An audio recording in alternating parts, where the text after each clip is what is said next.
Hey folks, Alex Wiseman here. It is still day one, and we're going to overview the day's activities. As I've said before, I really think you should work from the top of the page to the bottom of the page on every day. Although I do encourage you to look ahead. It doesn't mean that you shouldn't peek and see what's happening. If you want to watch videos out of order or do the readings out of order, that's totally up to you, and I think that should be your decision to make. But I do think it will all make more sense if it's done in order. Having said that, if you don't look ahead to see what's coming, you might be missing out a little bit. You might not totally understand the scope of the course. So do take a look ahead and see what's there.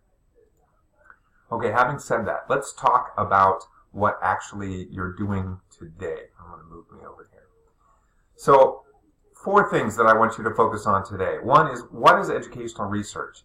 By the end of this day's activities and readings and learning modules, you should be able to define it. If someone were to ask you by the end of these days' activities, what is educational research? I would like for you to be able to have an answer for them. Some sort of 1 or 2 or 3 sentence statement max. Make it clean, make it simple, but be able to say, here's what educational research is. It's going to be broad, it's going to be big, so know that there's going to be a big scope there, but at least you can get that far. Secondly, I'd like for you to be able to talk about how it differs from evaluation. That is really important because research and evaluation, while closely connected, they really are still separate entities. They still have distinct differences, and a lot of those differences have to do with what you do with the information, what you do with the data, how you are using it, and whom you're using it for. Next, I want you to know what some of the most common terms and concepts are in educational research. So when I use the words, and I've already used these in a couple of the videos I've made already, when I use the terms qualitative and quantitative, you shouldn't be spinning the wheels every time. It should be automatic after this day that, oh yeah, quantitative is this, qualitative is that. If I use the word empirical, that shouldn't be something that you're scratching your head about. You should be saying, oh yeah, empirical means this. Okay? So pay attention to the common terms and concepts that are coming up in the readings and in the videos. If you have anything that is new to you, simply write it down so at least you know that that is something that you want to make sure you're finding the definition of by the end of this day. Next, how educational research is typically used by you and everybody else. So I'd like for you to understand what people do with educational research. What's the point?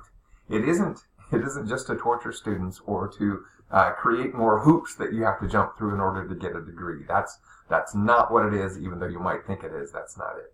I want you to think about really what the use for educational research is and how it can be helpful.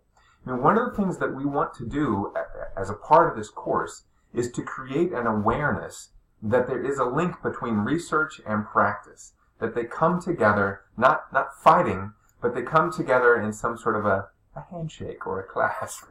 They work together so that the research can inform practice and the practice can inform the research. Right? So they aren't separate entities, but they're together. So you're going to work through learning modules that are related to all of those objectives. The first one, what is educational research? You'll be reading 2-part chapters, Chapter 1A and Chapter 1B on the nature of educational research. You'll be reading a chapter on the research problem, and you'll be reading a chapter on ethics and research. And if you click on these, it will take you right to the PDF. I wish they were better copies, but this is pretty good. It's free, I'll give you that. All right, so click on that. You'll get download a PDF copy of the readings. Excuse me. Then I would like for you to work through the quizzes that go with those readings. All right, so do the readings first, and then tackle the quizzes. And when you click on the quiz, it will take you to this thing, and you will, I'm just going to do A. You shouldn't do this. You should actually answer them. I just want to show you what it looks like when you work through this. So they're simply statements that with multiple choice answers. You can use the readings when you answer this. The point is not for you to, forget that you can go about this as if you were an adult, right? This isn't a quiz that's meant to catch you. This is a quiz that's meant to help you recognize what is important. And then it will show you your results. And then you can email the results to yourself, to me. I really want you to email them to me. So please put in aww207@lehigh.edu and then email me the results. Okay?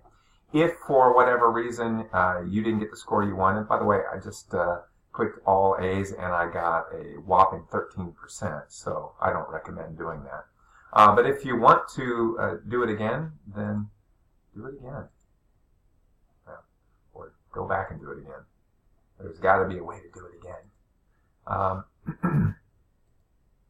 Look at that. It's a fresh one. So take it again. Take it as many times as you want until it's perfect if you like. But then you have to email. You submit the answers, and then you email me the results by using these links right here. Okay? If you don't email me the results, it's like you never took it.